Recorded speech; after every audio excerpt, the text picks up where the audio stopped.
పాలకూర బిర్యానీని అయితే ప్రిపేర్ చేసుకుందామండి. పాలకూరతో బిర్యానీ ఆరోగ్యకరమైన పాలకూరని ఎవరైనా తిన్నోళ్ళు ఎవరైనా ఉంటే మాత్రం ఇలా బిర్యానీ చేసి పెట్టండి, చక్కగా అయితే తింటారు.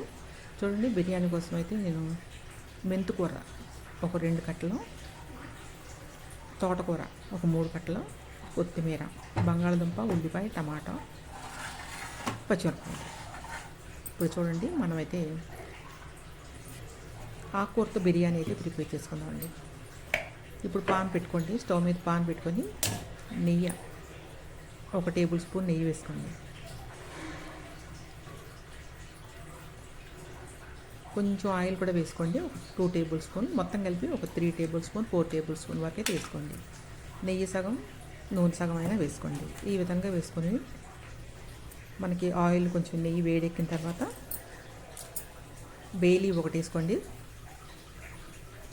ఐరన్ లోపం ఉన్న వాళ్ళు ఎవరన్నా ఉంటే మాత్రం ఈ ఆకుకూర పలావ్ అయితే వారానికి 2 సార్లు చేసుకుని తినండి. ఎవరైనా పిల్లలు పాలకూరలు, తోటకూరలు తిన్న పిల్లలు ఉంటారు కదా, వాళ్ళకి ఈ విధంగా చేసి పెట్టచ్చండి. మనం కూడా వెరైటీగా ఈ విధంగా చేసుకొని అయితే తినచ్చు. ఒక స్టార్ పువ్వు వేసుకోండి, 2 లవంగాలు వేసుకోండి, ఒక మరాఠీ మొగ్గ వేసుకోండి, ఒక చెక్క వేసుకోండి, కొంచెం పలావ్ ఇది ఉంటుంది కదండి, జాపత్రి చిన్న ముక్క వేసుకోండి. ఇవ్వండి, ఉల్లిపాయ చాప్ చేసి వేసుకోండి. పచ్చిమిరకాయలు ఒక 4 వరకు వేసుకోండి. దీంట్లో కారం పచ్చిమిరకాయలండి, ఇంకా మనం ఏం పచ్చిమిరకాయల కారం కాబట్టి ఒక 4, 6 వరకు కూడా వేసుకోవచ్చు. కారం ఎంత కావాలో ఎంత తింటారో అంత అలాగే. కరివేపాకు కూడా వేసుకోండి. ఈ విధంగా అయితే మొత్తం కలర్ చేంజ్ అయ్యే వరకు కూడా ఉల్లిపాయలు వేసుకోండి. ఈజీగా తీసుకోండి. ఎవరైనా జాబ్ చేసే వాళ్ళు ఉంటారు, టైం లేని వాళ్ళు ఉంటారు కదా, ఈ విధంగా తీసుకొని బాక్స్లో పెట్టుకొని తీసుకెళ్ళిపోయారంటే ఎక్సలెంట్గా ఉంటుందండి. చాలా బాగుంటుంది. పిల్లలు కూడా చాలా ఇష్టంగా తింటారు, పెద్దలు కూడా చాలా ఇష్టంగా తింటారండి. ఇది తప్పకుండా ఒకసారి అయితే ట్రై చేయండి. దీంట్లో నేను ఏమేమి వేస్తున్నాను అనేది ఫస్ట్ నుంచి లాస్ట్ వరకు నా వీడియో మీద చూడండి. అప్పుడు మీరు ఈ విధంగానే చేసుకోండి, సూపర్ అయితే ఉంటుందండి. ఇప్పుడైతే దీంట్లో అల్లం వెల్లుల్లి పేస్ట్ 1 స్పూన్ వరకు వేసుకుందండి, చిన్న స్పూన్, టీ స్పూన్. ధనియాల పౌడర్ 1 స్పూన్ వరకు వేసుకోండి. వేయించిన ధనియాల పౌడర్ అనేది ఈ విధంగా మొత్తాన్ని అయితే వేయించుకోండి.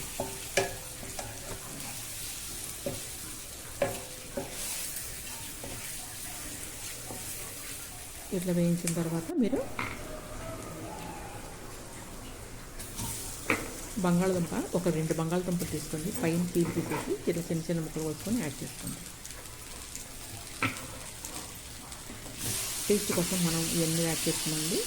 ఇట్లా టమాటాలు కూడా ఒక 2 టమాటాల వరకు వేసుకోండి. ఇప్పుడు బంగాళదుంపలు కొంచెం మధ్య వరకు ఉంచండి, మూత పెట్టి.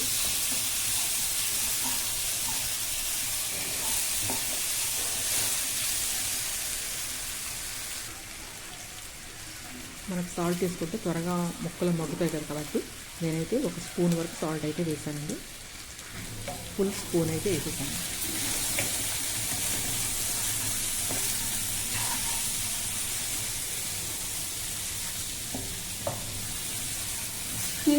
ఉండివ్వండి. కొంచెం మూత పెడితే మీకు త్వరగా మగ్గిపోతాయండి ముక్కలు. ఇలా మూత పెట్టి ముక్కలు మగ్గే వరకు కూడా మగ్గనివ్వండి. ఇప్పుడు బంగాళదుంప అయితే కొంచెం మెత్తబడి ఉంటుంది. తర్వాత మనకు వాటర్లో వేసిన కదండి, ఈ మాత్రం అంటే నూనెలో వేసిన ముక్కకి చాలా తేడా ఉంటుందన్నమాట.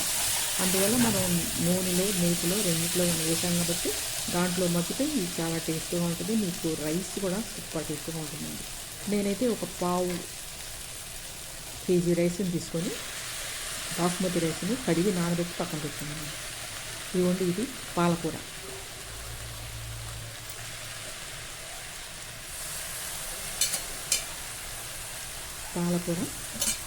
ఒక 2 కట్టలు తీసుకున్నానండి.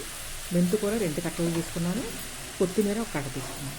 ఇట్లా ఈ 3తో అయితే మీకు ఆకుకూర పలావ్ చేసి మీకు నేను చూపిస్తానండి. చాలా బాగుంటుంది. మీరు ఇది వారానికి 2 సార్లు అయితే తప్పకుండా చేసుకొని తినండి. ఆరోగ్యానికి చాలా మంచిది.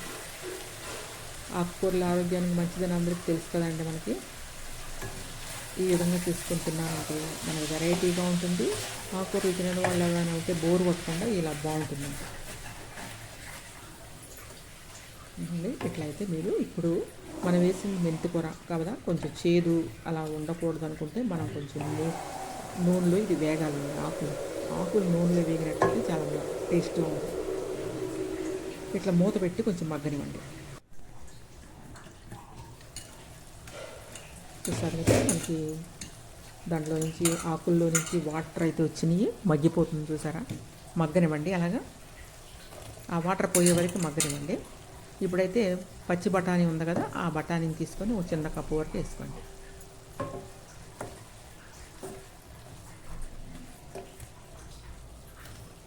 ఏదైనా కిట్టి పార్టీలు కానీ ఏమైనా పార్టీలు ఉన్నప్పుడు కూడా మీరు ఈ విధంగా ఈ రైస్ని చేసుకొని పక్కన పెరుగు రైతాన్ని పెట్టుకొని తిన్నట్లయితే సూపర్గా ఉంటుందండి. ఈజీగా ఉంటుంది, టేస్టీగా ఉంటుంది, ఆరోగ్యానికి ఆరోగ్యం కదా. చూడండి ఇప్పుడైతే మొత్తం మనకు వాటర్ అంతా మగ్గిపోయింది. ఇప్పుడు నేనైతే 1/2 కేజీ రైస్ తీసుకున్నాను కాబట్టి ఇది 1/2 కేజీ డబ్బా అండి. ఇది 1/2 కేజీ రైస్ తీసుకున్నాను. ఇప్పుడు నేను 1/2 కేజీ దానికి 1.5 పోస్తానండి వాటర్.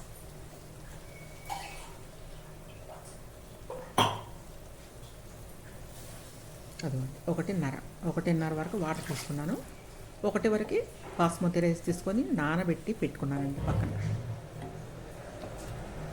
ఎగ్జాక్ట్లీ కొలతండి మీకు, చక్కగా మీకు అన్నం పొడి పొడిలాడుతూ బ్రహ్మాండంగా అయితే వస్తుందండి. ఇంకా ఆలస్యం చేయకుండా తప్పకుండా మీకు నచ్చిద్ది అనుకుంటున్నాను. ఇది తప్పకుండా అయితే మీరు ట్రై చేసినాక నాకైతే కమెంట్ చేసి అయితే చెప్పండి.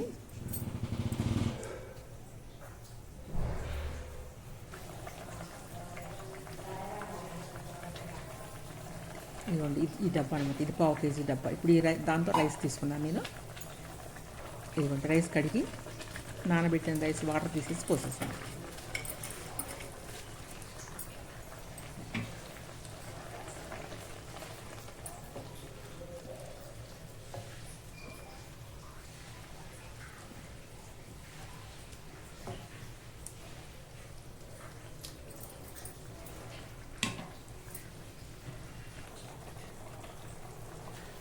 అంతేనండి. ఇంకా మీరు కొంచెం సాల్ట్ మనం ముందు 1 స్పూన్ వేసాము, సరిపోలేదని కొంచెం వేసానండి నేను. మనం ఇంకా మూత పెట్టేసి వేయచ్చండి. మూత పెట్టిన తర్వాత చూసారు కదా 5 నిమిషాల్లో మీకు మీడియం ఫ్లేమ్లో కాకుండా లో ఫ్లేమ్లో పెట్టండి. అప్పుడు మీకు బాగా దమ్ముగా మగ్గిపోతుందండి. చూసారు కదా ఎంత పొడి పొడిలాడుతూ ఉందో అన్నం. తింటే మాత్రం చాలా టేస్ట్గా ఉంటుందండి. తప్పకుండా ట్రై మీరు చేయాల్సిందేనండి. మీరు ఆరోగ్యవంతమైన రైస్ అండి ఇది, సూపర్గా టేస్ట్ కూడా ఉంటుంది. నేనైతే జీడిపప్పులు వేయించి అలా కరకరలాడుతూ ఉండాలని పైన మీరు డెకరేషన్ కోసం అని చెప్పి నేను చూపిస్తున్నానండి. లేదు అంటే మీరు తాలింపులోనే జీడిపప్పులు వేసేసుకొని వండేసుకోవచ్చు. నేను డెకరేషన్ కోసమని వేయించి పెడుతున్నాను అనమాట అండి. చూసారు కదా సూపర్ టేస్ట్గా ఉండే ఆకుకూర పలావ్ అయితే రెడీ అయిపోయిందండి. దీంట్లోకి అయితే నేను పెరుగు రైతానైతే తయారు చేశానండి. ఇంకా పక్కన స్వీట్ కూడా పెట్టుకున్నాను నేను. ఏంటో స్వీట్ అనుకుంటున్నారండి, పాల తాలికలు. ఈ రైస్ తిని పక్కన తర్వాత పాల తాలికలు తింటూ ఉందండి, సూపర్గా ఉందండి. తప్పకుండా అయితే మీరు ట్రై చేయండి ఈ రైస్. చూడండి సూపర్ లంచ్ అండి. ఆకుకూర పలావ్, దాంట్లో ఒక ఎగ్. ఇదిగోండి ఎమ్మీగా ఉంటే పాల తాలికలండి. ఈ వీడియోని కూడా మీకు అప్లోడ్ చేస్తున్నాను, తప్పకుండా చూసి ఈ విధంగా అయితే తయారు చేసుకోండి పాల తాలికల్ని. ఈ ఆకుకూర రైస్, ఇదిగోండి పెరుగు చట్నీ అది కూడా తయారు చేశాను. ఈరోజు నా లంచ్ అండి ఇది. సూపర్ టేస్ట్గా ఉన్న లంచ్. మీ లంచ్ కూడా ఈ విధంగా తయారు చేసుకొని ఎంజాయ్ చేయండి. చాలా ఈజీగా చేసుకోవచ్చండి, కానీ చక్కగా తినొచ్చండి, తృప్తిగా తినొచ్చు. కాబట్టి ఈ విధంగా మీరు కూడా తయారు చేసుకుంటారనుకున్నారు. మీకు నచ్చిందా? మీకు తప్పకుండా నచ్చిద్దండి. ఇంకెందుకంటే ఆలస్యం, తయారు చేయండి.